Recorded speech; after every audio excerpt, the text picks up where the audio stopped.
Good evening and welcome to the Business Day. I'm Javon Keys. It's Wednesday, so I'll get to your gas prices in a moment. But the Global Services Association of Jamaica, GSAJ, says it is working to address the labor gaps in the industry. Our news center sat down with the newly elected president. Job opportunities, but not enough talent to fill them. The plight for some operators of business process outsourcing BPO services in Jamaica. We have a shortage of labor, not just in terms of the numbers, but also in terms of the entry-level skill sets that we're seeing. Newly elected president at the Global Services Association of Jamaica, GSAJ, Wayne Sinclair. He says steps are being taken to fill the gaps. We have the Global Services Sector Council, the GSSC, and we had a partnership with the IDB, with JAMPRO as the Government of Jamaica Executing Agency, and HART as the educational institution that implemented a program that saw roughly 1,000 persons trained in skills development and management skills. The original target was for 400 persons to be trained, and we got close to 1,000 persons to be trained. So there was a lot of take-up.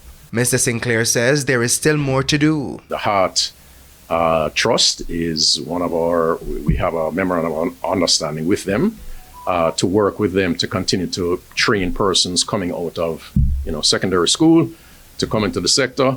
Dr. Tanisha Ingleton in our recently held conference had a very innovative idea.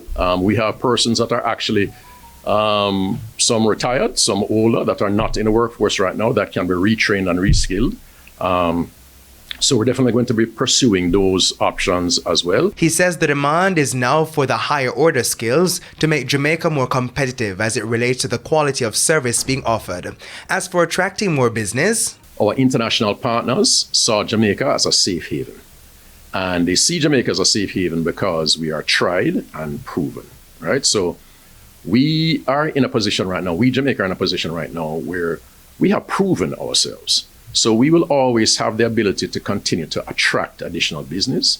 Additional business is always looking to come here, but going back to the point I made earlier, what we have to continue to demonstrate is that we have the workforce, right? And we can continue to deliver superior service quality. Good news for motorists this week. All major categories of fuel will decline effective Thursday, so no need to rush to the gas station after news. Effective midnight, each liter of 87 and 90 gasoline will go down by $3.06. Diesel, ultra-low sulfur diesel, and kerosene will sell for $3.06 less. $2.54 will be shaved off propane. Butane will drop by $3.06. It's a week of $3.06 declines. Each gas station will make these adjustments to their prices, which include the ex-refinery rate offered by Petrojam. Local fuel prices are influenced by the U.S. Gulf reference prices. To the markets now, some historic news here. The Jamaican dollar has hit a new record low compared to the U.S. currency. At the close of trading on Wednesday, the greenback was being sold for an average $158.78. Now, the last record was set on August 28 when $1 US was being sold for an average $158.75. Looking at the other benchmarks, the Canadian is going for $116.86. $206.56 is the average value of the pound, while the euro is trading for an average $177.41.